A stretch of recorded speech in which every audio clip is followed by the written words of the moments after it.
Has God given you an assignment, but you've been feeling resistance, opposition?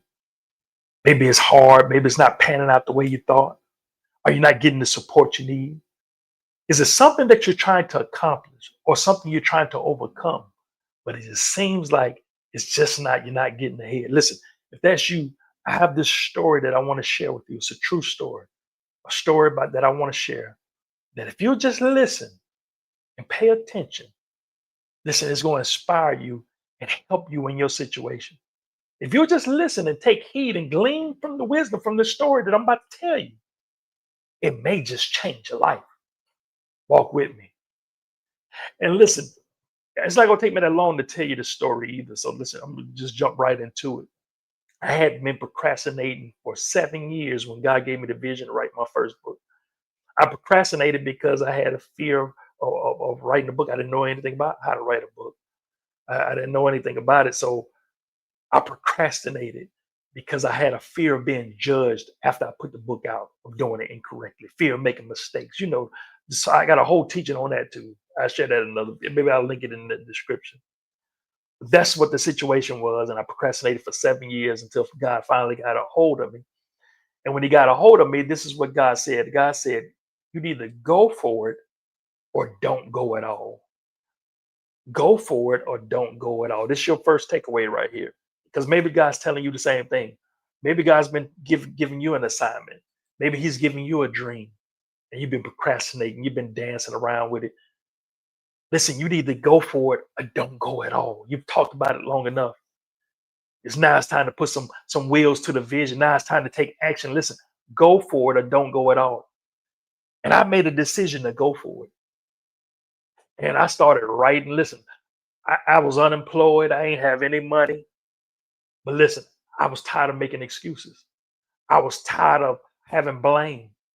I made a decision to go for it. Did I make mistakes? Yeah.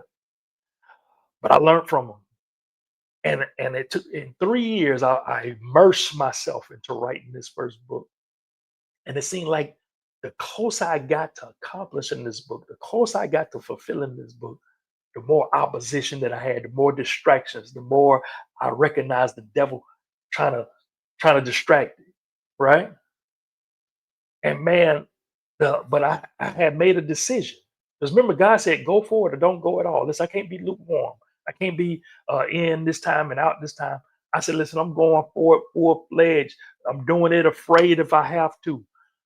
But I refuse to give up. And that's your other takeaway right here. Listen, refuse to give up. I know it's like, man, this just don't seem like nothing's happening. I don't even know if God's hand is in this. Sometimes it can be so bad, you're like, man, it seems like it's going the opposite way. I take one step forward and fall 5 steps back. But listen, you can't quit now. That's your second takeaway. Listen, don't give up. You can't quit now. And listen, just to encourage you even further, I want to give you this book here. I want to bless you with it. It's called You Can't Quit Now. If you want it for free, it's a free resource to help you while you're on your journey of not giving up. If you want this book, just comment book in the comment section or just click the link in the description of this video and I'm gonna send it to you for free. No charge. But listen, I refuse to give up. I refuse to cave in. I refuse to throw in the towel. And even though it kept getting harder, I kept going. And I remember I even had to push the book back. I had a date that set for the book. I had to push the book back a couple times because of all these different distractions, all these interruptions. And I remember one year I was getting close to it. And one day I woke up, I had this pain in my shoulder. And then I was having shortness of breath. And I was beginning to think I was about to have a heart attack because years ago, my father died of a heart attack. And, I took after him. I'm just like him. But of course, I'm a faith man. I believe I'm going to live longer than him. I believe that I'm healed by Jesus' name, right? But, you still got to watch out for things like that. So I was like, oh, man, maybe it's my heart. So I went to the ER. When I went to the ER, found out I had fluid around my lungs. And so they kept me in the hospital. They admitted me in the hospital. And I remember that first night I was asleep. I woke up and had to use the restroom. When I was using the restroom, I had these chills just came over my body real bad. Like I just couldn't, I don't know where it came from. I just like I couldn't get warm. I remember the next day, uh, the people in the telemetry department came in, was like, "What was you doing last night? What was going on?" Because my heart rate just jumped crazy during that time. I was having these chills, and they still trying to figure out what's causing the fluid around my lungs. They didn't know what it was. I'm just in the hospital, and while I was in the hospital, the devil whispered in my ear, "You're not gonna make it out of here." He began to tell me how I was not going to make it out of the hospital, and like, the Bible says faith comes by hearing God's words. Well, the opposite is true as well. Fear comes by hearing the devil's words. And I began to listen to the devil's thoughts. And when he was whispering in my ear, I began to entertain the thoughts. And all of a sudden, fear began to rise up in me because I'm thinking I'm about to die. He's like, "Oh, yeah." And he started bringing up old things, negative things that people said in my past. "Or you just gonna be just like your daddy, and you gonna die like your early too," all this stuff. I begin to entertain these thoughts. I'm trying to pray it away, but it's not going away, and I'm beginning to panic. I'm beginning to be drowned in fear, and I'm scared. And oh man, what am I gonna do? All of a sudden, I realized, wait a minute, this ain't nothing but the devil. Like, he's so sly. I'm not realizing that this is the devil. Why am I listening to him? Right? And see, when in other words, I saw his tail. He tried to slip and be slick, but I saw his tail. And whenever you see the devil's tail, the devil trying to hide his tail, just know that God's trying to reveal his face somewhere. Listen to what I'm saying. Chew on that for a minute. Whenever you see the devil, he trying to be slick. Whenever you see his tail, he's there for a reason. God is somewhere trying to reveal his face, his presence. So once I recognized it was the devil, I said, wait a minute. He almost had me in this trance, like I was hypnotized with this fear, listening to him. And all of a sudden, I said, wait a minute. And I just blurted out this phrase. I said, "Man, whatever, devil." And when I said that, it's like I snapped out of this. I came out of this hypnotism. I came out of this trance when I said, "Whatever, devil," because now I recognize, man, this the devil trying to get me up in here scared. Why am I listening to him? So I said, "Whatever, devil." And so then I was in the hospital for 4 days. So I finally came out. I snapped back into the reality of faith, and I was trusting God for healing, trusting God to anoint the doctors with wisdom to help me, and all this stuff, right? So when I came out of the hospital, I came home. I remember coming home, and I was new on Facebook, and I remember going on Facebook, and I posted this post right here. And this is what I said. I said, sometimes you just gotta say, "Whatever, devil." And that's how I was feeling, right? And man, I'm telling you, that thing went micro viral. I'm talking about people was liking, sharing, commenting. And so I began to, I stuck with that phrase, "Whatever, devil." And I kept saying, man, that's a good little slogan. I said, I'm gonna put that on a t-shirt one day, and that'll be a good t-shirt. And so uh but I'm working on these books, right? And I'm always thinking in the future. I'm always ahead in the future. I'm a visual. I always talk about visualization and imagination, and I'm always dreaming. I'm always visualizing. So I'm always ahead, right? So in other words, even though I'm working on my first book, I know the first two books I'm gonna write already. I actually have this. I don't have it up here. I have this journal with this binder rather, where I have almost 50 book ideas in there. I have 4 books written at the time of this video, but I have this binder with about 50 book ideas, right? And so I had a book idea for the "Whatever, devil," and I said I had a good idea to put this on a t-shirt. But because I'm so far ahead, I know the first books that I'm going to write, I said the "Whatever, devil" book was going to be like book number 7. It was either number 7 or number 8, right? So that's not going to be to down the line, right? Because I know the first book is going to be Life and Righteousness. Second book is going to be 30 Days of Righteousness, and I had some other books that were going to be third, fourth, and fifth, and so forth. So, follow me now. I got the shirt idea and I got the book idea, but that's not till years later. That's like the 8th book, right? I haven't even written the first one at this time, right? I'm still working on trying to get the first one out. And so because it became so popular when I made that phrase, I said, I need to make a Facebook page. I'm gonna go ahead and make a Facebook page though, called Whatever Devil, right? And when I made that Facebook page, this was before the algorithm started hurting people, but 1,000 people joined that Facebook page in 1 week. So that page was growing fast. Like I said, it's not growing now like that because of the algorithm, but before that, I'm telling you, 1 week, fastest page. I have different Facebook pages. That was the fastest one that grew. 1,000 people joined in a week. So I needed a profile picture for the Whatever Devil page. I didn't have a profile picture. It wasn't as easy. Now it's easy to go make a flyer or a poster or something. But during this time, I didn't have access to that. The only thing I had was this mock t-shirt mock-up that I had. Because remember, I told you I'm always visualizing, I'm always looking at the future. And I had it on that shirt, but I didn't want to make that the profile picture because I don't have the shirt yet, right? That's not till down the line. So I remember making this shirt. I mean, using that picture, I said, I don't have nothing else though. So I said, I'm gonna crop it where maybe you can't tell it's a shirt. But I couldn't crop it good enough, but I used it anyway. In other words, I had this profile picture of this t-shirt with Whatever Devil on it, and people started commenting on the picture. Stay with me, I'm going somewhere. Stay with me, stay with me. So people would say, hey, I like that shirt. Where can I get this shirt at? And I said, oh, I began to explain, oh, I don't have the t-shirt now. That's not till down the line, years later, in the future, you know. And then somebody else, hey, I like this shirt. Where's this shirt at?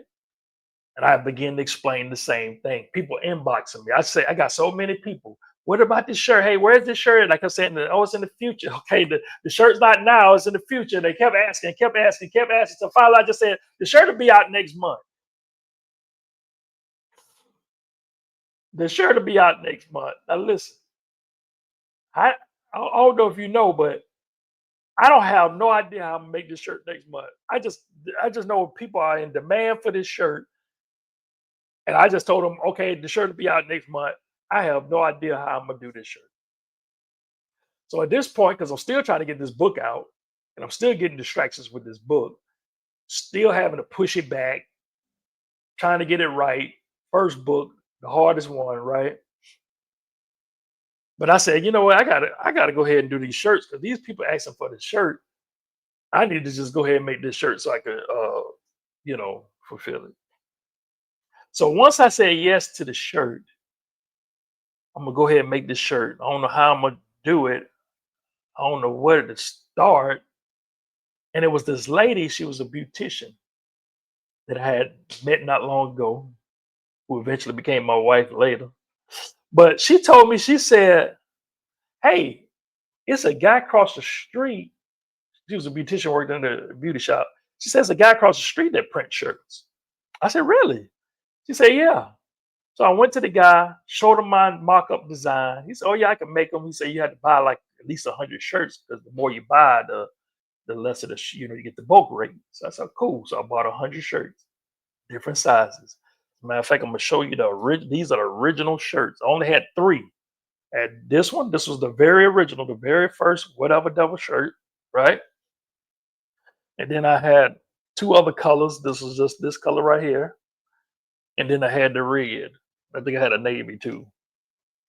That was the original shirt, the actual original shirts right there. Got 100 printed, put it up on sale on the website, and they sold out in a week. In a week, I was back to him buying 100 more shirts. He said, "Oh man, they doing good. You back already?" Yeah. Came back next week, 100 more shirts. I kept coming back and kept coming back. So check this out. Unbeknownst to me, this how good God is. Well, first of all, before I even say that, let me say this key. Let me show you another takeaway. Notice that once I say yes to making the shirts, that's when the beautician said, "Hey, it's a shop across the street that print shirts. So I don't want you to miss this takeaway. Let me put it up on the screen right here. Once you say yes and pursue your vision, you will attract, number one, and number two, become aware of the resources that's connected to that vision. Let me give you an example of what I'm talking about. So, say for example, you're interested in a car or a Jeep. Say you go and test drive a Jeep Cherokee at a dealership, and then you leave that dealership, and on your way home, guess what? You're going to start noticing Jeep Cherokee. Oh man, they got one there. Wow, is that a coincidence that all of a sudden Jeep Cherokees keep showing up? No, they've always been there. But because you said yes, now you're becoming aware. Now your mind is aware to what's already there.